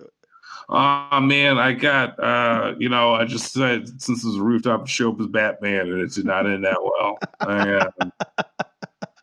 It was the first to be taken out. We got to get you a flashlight. So you can create your own bat signal. Be like, okay, I gotta go, guys. I gotta go. That could be your outro. It's like, look at the time. I gotta go. You've been a great audience. Right. Technically, it's a gadget. So I had that. Not really. So I had that kind of fall apart. And that's been a weird, because I don't know, man. I think it's bullshit. It made it like the most punk rock thing to me. It's just all graffiti up there, and then the residents of Chapel Hill not having it. I'm like, go fuck yourself. We need comedy right now, please. What are the other shows you had in August? I had my round of Goodnight's funniest competition, the North Carolina's funniest. Oh, who else was on the show with you? Who else was competing that night? See, that's the weird thing, dude. Is like I knew Brandy Roberts, I knew Matt White, and I knew like Tim King. You had to go up against Matt and Brandy. Yeah. In the first round. In the first round. Yeah. God, man. But then it was just nobody else I knew. It was just, like, fucking, who do I know? Everybody? But it was, I don't know. Usually, every other year of North Carolina's Funniest, it's kind of like there are some people you haven't heard of, but it's usually like a who's who of. Not who's who sounds so pretentious, but Well, out of the new people that you didn't know, how did you like their sets? Were they pros, or were they just up there winging it, or just for shits and giggles, or? No, I'm interested to just know where a lot of the mics these guys are going to, because I didn't really know. I don't know. Were they from out of town? They might, yeah. Like a few might have been from out of town, like but then Charlotte? Also, I'm not going to say the whole show was great. There were some weird sets, but that's part of the fun of going to those early rounds, man. Is anybody will show up to those things. But I did not get through. Had a good set though. I don't care. It's okay, man. Yeah. 2020 is an off year. Did Matt White made it through? Oh yeah, dude. He made it through. Tim King and Tara, who was somebody I don't know. Okay. So yeah, 3 people. This is how out of it I am, man. I didn't even know that this was happening. It's just not advertised well, I guess. No, yeah, and it was like it was an okay crowd. Like it was a good crowd for the room, Masks. What was were they masked up? Were they masked up? No, but it was like a good wipe down on the mic in between everybody. I tried to not get my hands all over it. Were the audience masked? What was the ratio of the audience being masked? It was actually pretty good. There was I would say it was like half and half. Okay. The important thing is, did you feel it's safe? It's weird that it's that and also a dairy product, but no, it was pretty half and half. Right. The important thing is, did you feel safe? Yeah, I felt safe. Okay. I tried. It was my anxiety also, but I tried to stay away from people mainly. Especially with that many people, I was like, yeah, no, just Brent Blakeney should be in the green room right now. He's earned it. He's earned it. Let him have it. Let him. Yeah. It's his room. No, it was fun. It was nice to I feel like since I've come started doing shows again, it's like I've had to do longer sets, so it was nice to just kind of have like, just 4.5 to 6 minutes. Was it all new stuff? No. Oh, really? Some of the old favorites were in there. Yeah, no, totally. Yeah, I don't know, man. I have some stuff that's new, but I don't know. You haven't had a chance to test it this year more than any. I could have used the money, so I was like, kind of like, I don't know. But you haven't had a chance to test it, so you don't have the faith in the new stuff, right? It's like you haven't had a chance to mic it and work it out, right? Or I've tried it once, and you usually have the natural enthusiasm behind it enough for it to really sell it. Right. You know what I mean? Yeah. And then, because I always feel like it's the easiest time telling a joke is the first time.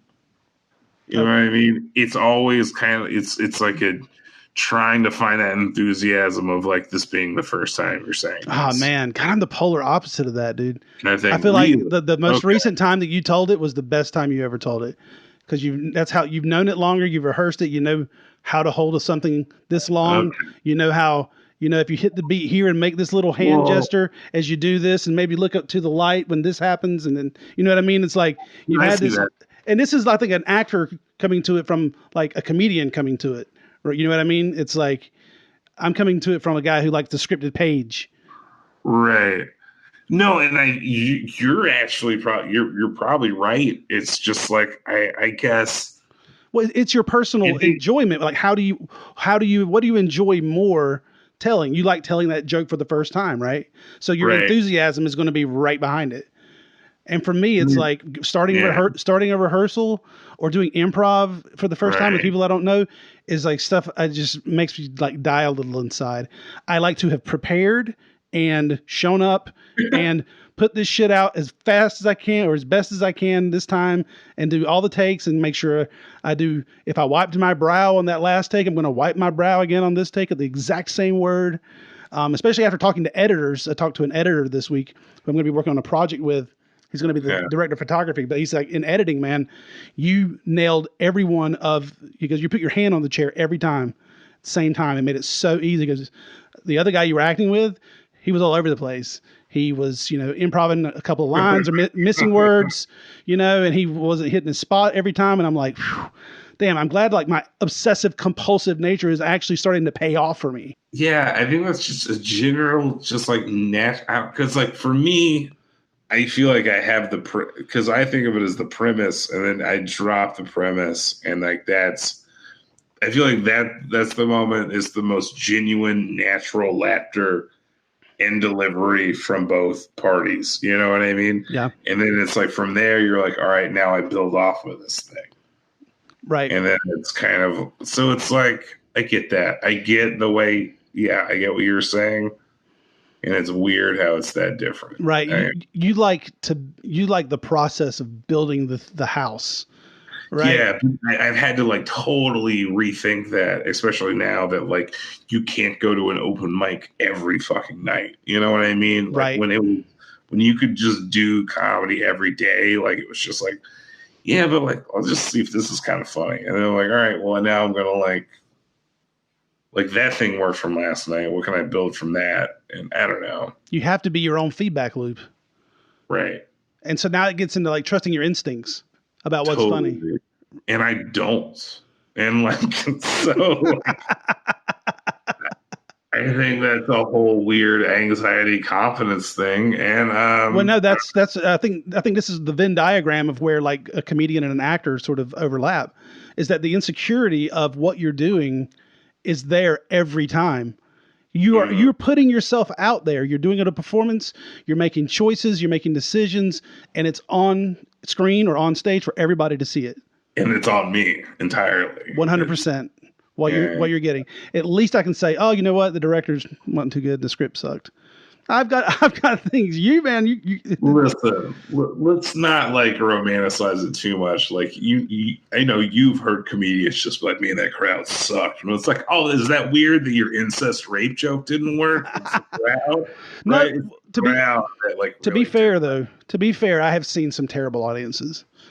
Yeah, no, I mean they're out there. I have think. been in enough open mics and just comedy shows as an audience member to know that sometimes the audience is just a bunch of people who have no business being in the same room together. You can feel like these people don't have anything in common, you know. Because if the audience is at odds with itself. Yeah. Well, think Like, about how are you supposed think about the people who love Brian Posehn, and he has his audience show up, and it's like they love his fucking material, and then it's like the people who like Jeff Foxworthy are probably not going to love Brian Posehn stuff. Yeah, and sometimes it's the weird like group of people that just are like, we're gonna go to the comedy club. Oh, And they don't know who they're going to see at all, and then it's just like, all right. You mean Saturday nights? Yeah. Any Saturday night at a comedy club? Because sometimes that could be fun in a room if they'll just shut the fuck up for a second. Their energy really makes a difference. Yeah, sometimes it's easier to connect with them. Right. I think that's what you're kind of saying, right? Yeah, but they have to know when to shut the fuck up. That's it. So do you have any other shows, man? Oh, actually, you did the podcast, right?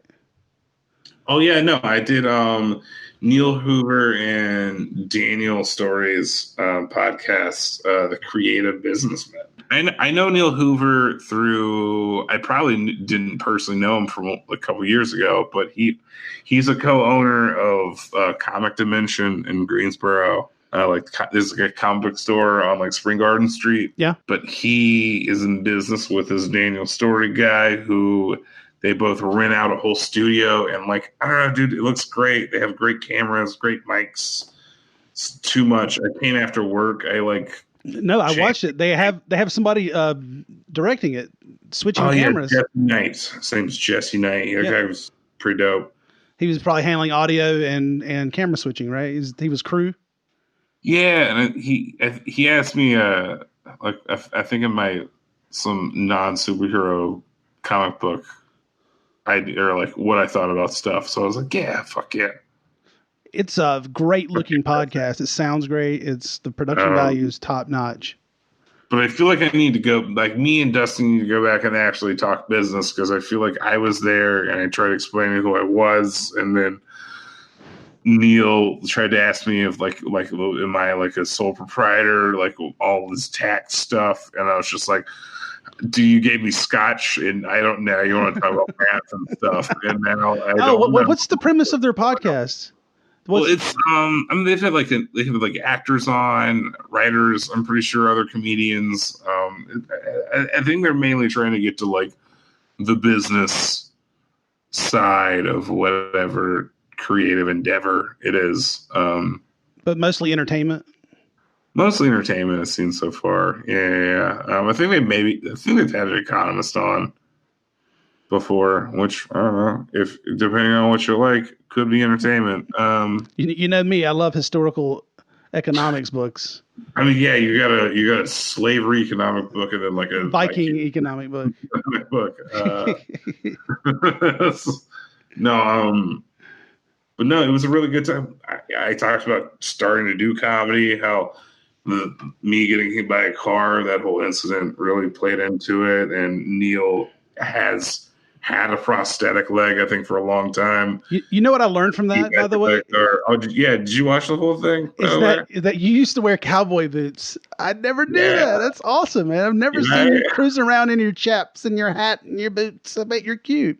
I read chaps. That's I feel like it's way too much money, and also, yeah. No, I don't know, man. I thought I wore like a flannel and cowboy boots at App. I thought I was cool. Why not? I just started listening to Tom Waits. I don't know. Like, I thought I was pretty happening. That sounds like the Tom Waits starter kit. Flannel shirt, cowboy boots, Newports. Yep.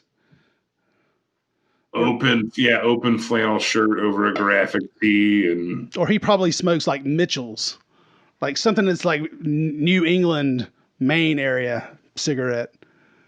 Yeah. So I don't know. But no, this is great. We talked. We just got silly. It was a late night. We started recording at like 10. So I hope we can go back and just kind of have like an episode where we talk about productive things.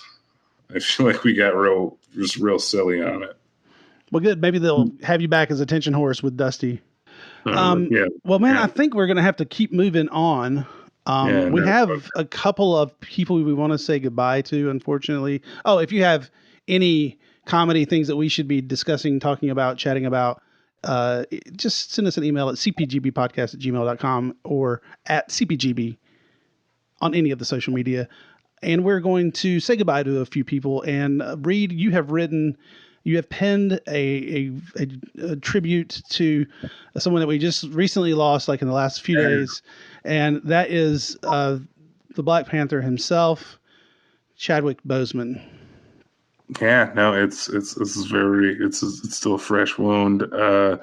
Chadwick Aaron Boseman was born on November 29th, 1979, and raised in Anderson, South Carolina.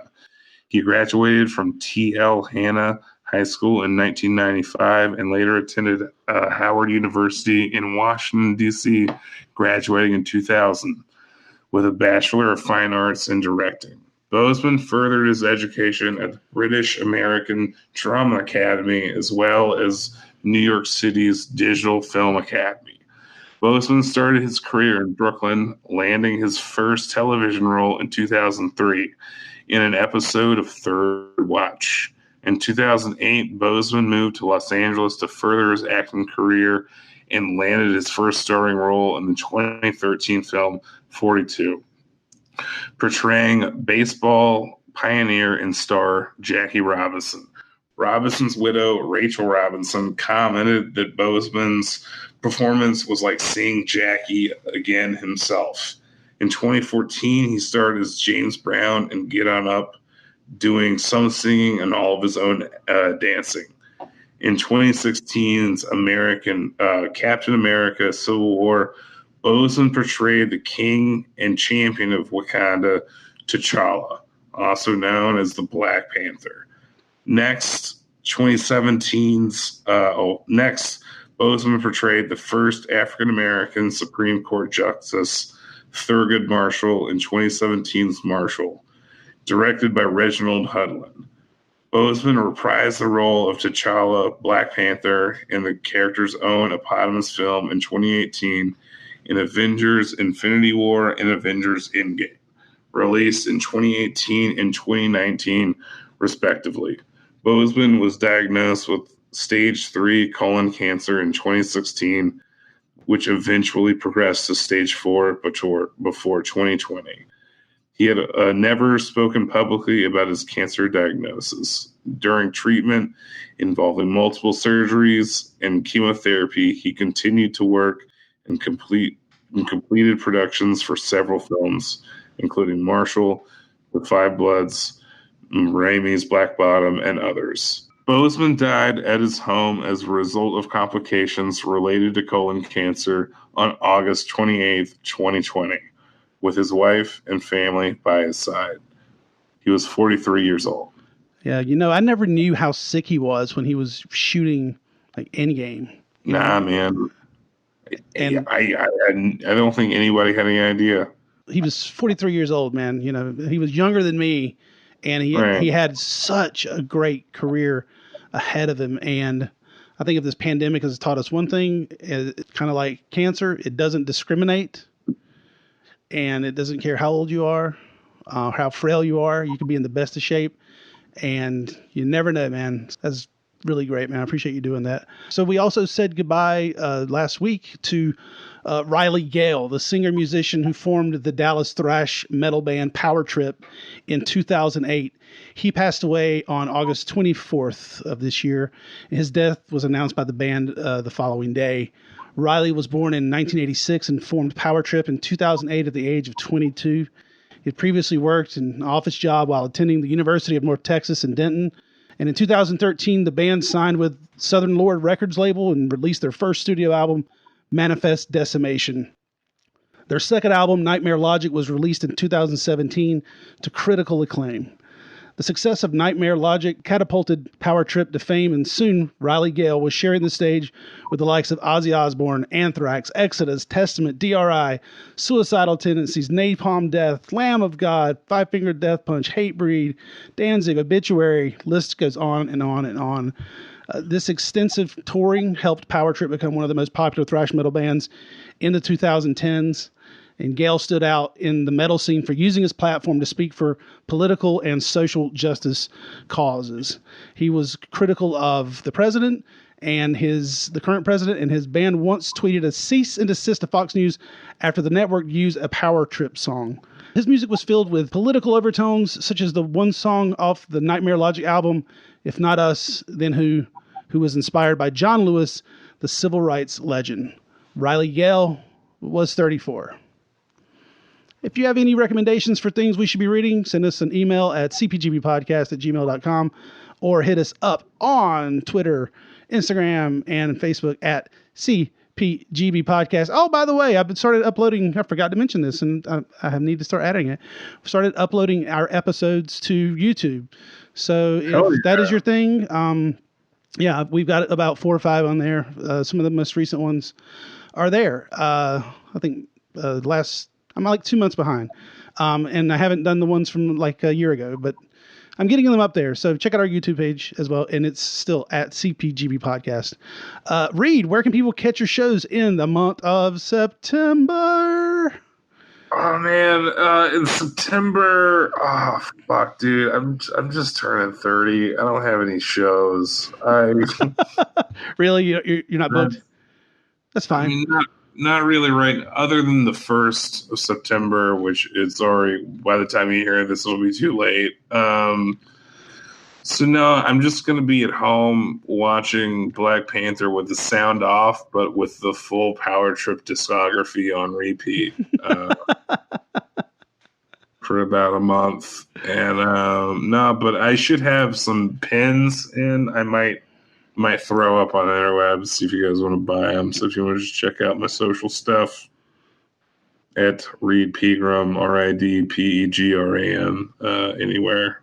Twitter, Instagram. Nice. Yeah. All right, man. Yeah. Our show is produced and edited by me, Ryan Parker, and our opening theme is by Mega Colossus and CPGB Podcast. Gmail.com is the email, and at CPGB Podcast is our handle on social media. Anything else, Reed? Nah, dude. Stay safe. Keep up the fight. Black Lives Matter. Fuck shit up. All right. Have a good to see you, Ryan. Or, Yeah, it's good to hear you too. Not with my eyes, but Smell you later. Yeah, dude. On our way out of here, enjoy some tunes from Power Trip as we remember Riley Gale, and we'll see you guys at the shows.